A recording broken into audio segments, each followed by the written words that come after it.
I'm going to teach you what every status effect means in Dead by Daylight. There are so many different things that you need to learn when you're playing Dead by Daylight, such as perks, add-ons, items, and even status effects. That's why I'm here, and I'm going to show you all the different status effects and how they work. Blindness is a debuff that can be applied to both survivors and killers, which prevents them from being able to read any auras, including gens, hooks, hook survivors, as well as those applied by perks such as Kindred or Barbecue and Chili. Broken is a debuff applied to survivors only, which prevents them from being able to be healed or heal themselves past the injured state. Exhausted is a debuff exclusive to survivors, which prevents them from using any exhaustion perks. It can be applied by the exhaustion perks themselves after being used to prevent chaining such perks in quick succession, or it can be applied by the killer using perks or add-ons to prevent survivors from using these perks to begin with. An example would be Mindbreaker, which gives survivors the exhaustion debuff while sitting on a gen.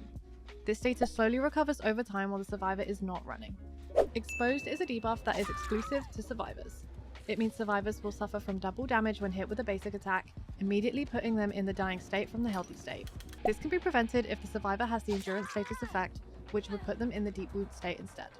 Endurance is a buff for survivors only. With this effect, survivors can resist damage from the killer, meaning when the survivor is injured but hit while in the endurance effect, the survivor will instead be put into a deep wound state, where they'll need to mend before a timer runs out to return back to the injured state. This endurance effect is cancelled when a survivor performs a conspicuous action, such as repairing a gen or healing. If a survivor is already in the deep wound state, this endurance effect will not prevent them from being down. Deep Wound is a debuff exclusive to survivors. It is often triggered by a survivor being hit while under the endurance status effect, and gives a special health bar that progressively drains when the survivor is not running or mending. To get out of this deep wound state, the survivor must complete a mending action before the timer runs out. If the timer runs out, the survivor is automatically put into the dying state. Hindered is a debuff that can be applied to both survivor and killers. Players under this effect have their movement speed decreased. Examples of perks that do this are Chemical Trap for survivors and Forced Hesitation for killers. Haste is a buff that's applicable to both survivors and killers. This increases the player's movement speed. It can be done using perks such as Sprint Burst, or with killer powers such as Clown's Yellow Bottles. Incapacitated is a debuff exclusive to survivors, which is not seen very often. It prevents them from being able to interact with certain objects or other survivors. Some objects that you cannot interact with are totems and gens, as well as not being able to use items. Mangled is a debuff only to survivors. It causes survivors to take 25% longer to be healed by reducing their healing speed by 20%. This only applies from the injured state to healthy, not from dying state to injured.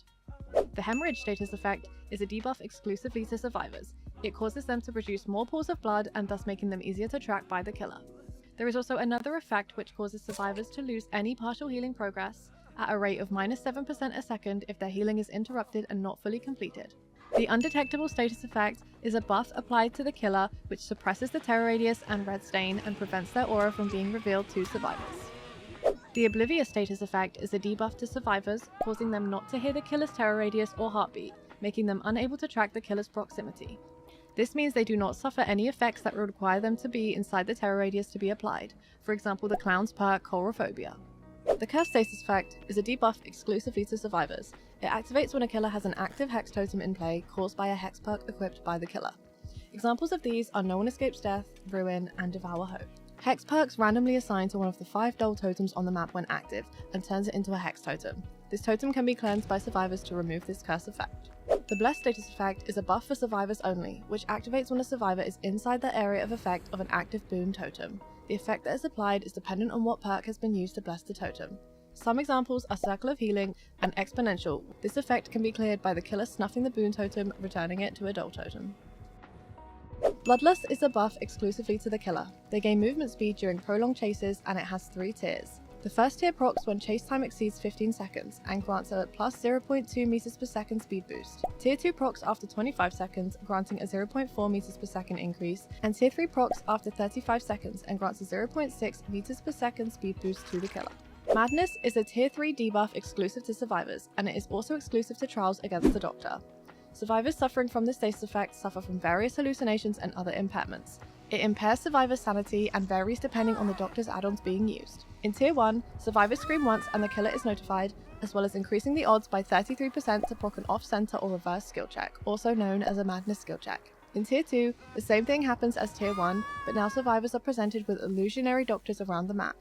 In Tier 3, survivors scream intermittently, alerting the killer, as well as having 100% odds to trigger a Madness skill check. Again, there are illusionary doctors, but they are now more intensified, and survivors are unable to perform conspicuous actions such as repairing gens or healing until they have snapped out of it. Deafened is a semi-used debuff that can be applied to both survivors and killers. This effect is not actually displayed on the HUD, but its effects are used in some unlockables such as add-ons, perks, or items. Players suffering from this effect have their audio muffled temporarily and can hear a tinnitus-like whistling sound. Examples of unlockables that do this are the item Flashbang and Hag's add-on Disfigured Ear. The Glyph status effect is a debuff that is currently exclusive to killer. It indicates that the killer is suffering from a debuff that was applied after interacting with a glyph. Glyphs are special props generated in-game only when a player in the trial has an active glyph challenge selected from the tome. Some examples of debuffs that a killer can receive are increased cooldowns to miss basic attacks, reduced recovery rate from pallet stuns, and increased duration to break pallets, walls, and gens. Thank you so much for watching. I really hope this video helped you. If you have any questions, please feel free to let me know in the comments, or you can come over to my Twitch when I'm streaming live every Monday, Wednesday, Friday, Sunday, and you can ask me any questions you like over there.